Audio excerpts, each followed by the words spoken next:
Billionaire Bill Gates just told us what we already knew about the miracle vaccines. Have you heard? He's also saying that we have to prepare for future pandemics as we aren't prepared for them right now. Wait. Future pandemics? More of these things are coming? Are they planning for new ones? Do you guys feel as if it's another warning from him like the one that he gave out years ago? Y'all remember that back in 2017? He's also come out to confirm something else that I've already told you guys. Ukraine is a corrupt country and now they're asking for even more money. But let me ask you guys, should we continue to hand out financial aid and weapons when not only does it affect our national security, but American households are suffering under the stress of everyday expenses, credit card bills, and recipients on Social Security, SSI, and SSDI? They got an increase that hardly even made a dent in their bills. Drop a quick comment yes or no on that one, you guys. Now, before I continue, please take a second, smash the like button. We really need to get the facts out to the people instead of having it suppressed. And if you're in need of your daily dose of the truth when it comes to the state of our economy,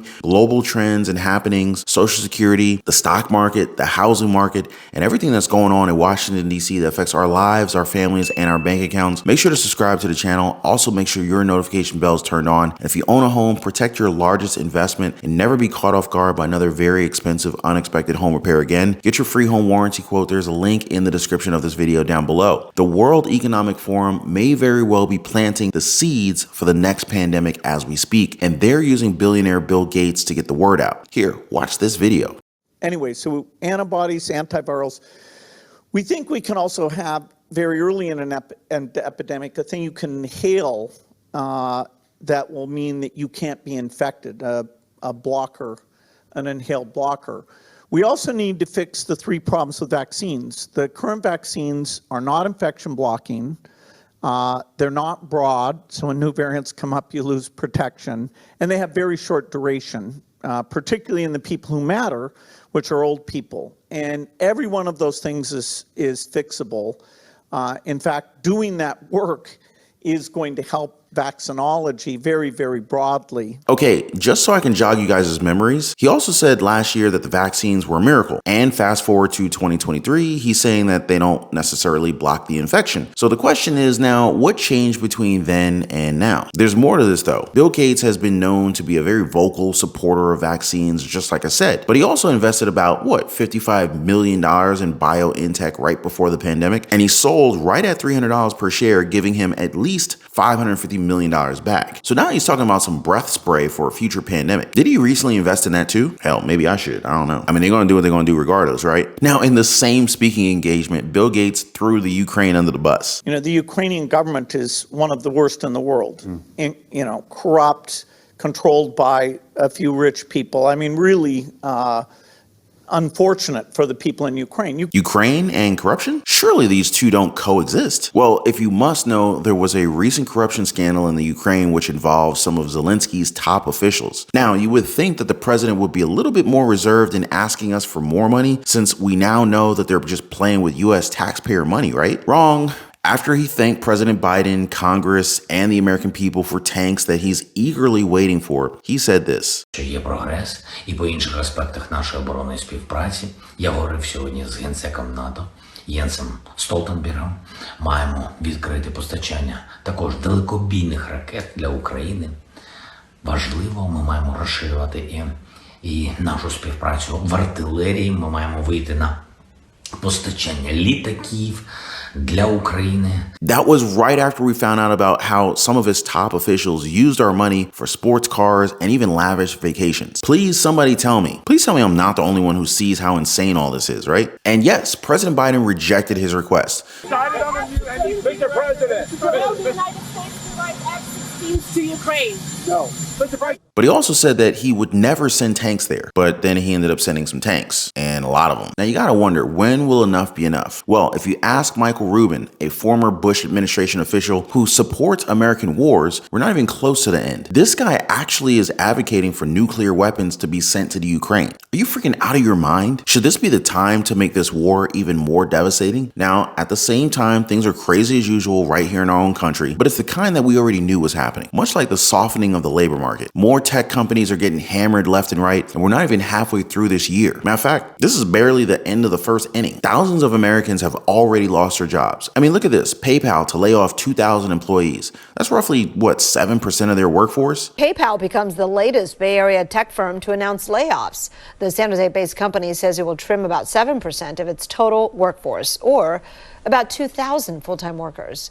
PayPal says it will make reductions over several weeks, with some organizations affecting more than others.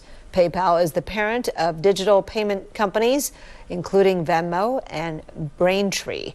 In the past month, Google, Microsoft, Intel, and Salesforce have also announced layoffs. Now, while it is not good news for us, it's great for the markets. Stock market is excited to hear about more layoffs because this means less expenses for business and more profits. Now, we gotta admit that workers, we're just numbers. They don't care about us. But here's a downside besides Americans losing their cash flow. You gotta wonder how this is gonna affect other businesses as well. Demand is for sure to go down for several items at Walmart or Target, since we're going to see a pullback in these dollars. It's going to start with food and other necessities, since those are already going past the threshold for some households. There's going to be more car repossessions, and banks are going to have more troubles as they're not going to be able to resell those same cars at a profit. Now, there is some good news though, but it's for sure not going to last very long. Profits continue to roll in for fast food chain McDonald's, and this is due to them raising prices while more customers visit their branches. And what you have to realize here is that McDonald's is not cheap in any way anymore. I remember being able to get a number one for $2.99. It was like a Big Mac, a large fry, and a Coke, whatever, maybe Sprite. Not anymore. So while McDonald's is not as cheap as it used to be, it's still the lesser of the evils. It's what some can still afford, but soon enough, even that will be too expensive for many of us. Next thing you know, more households are going to realize that eating out isn't all that great. Sure, you don't have to cook and everything, but when you start to compare eating a simple meal at McDonald's compared to what you can buy at the store and cook for yourself, you'll switch soon enough. Now, I know I'll at least get one person calling me a pessimist about our entire situation, and yes, I am slightly negative about what's happening around us. We continue to pour our hard-earned taxpayer dollars into a war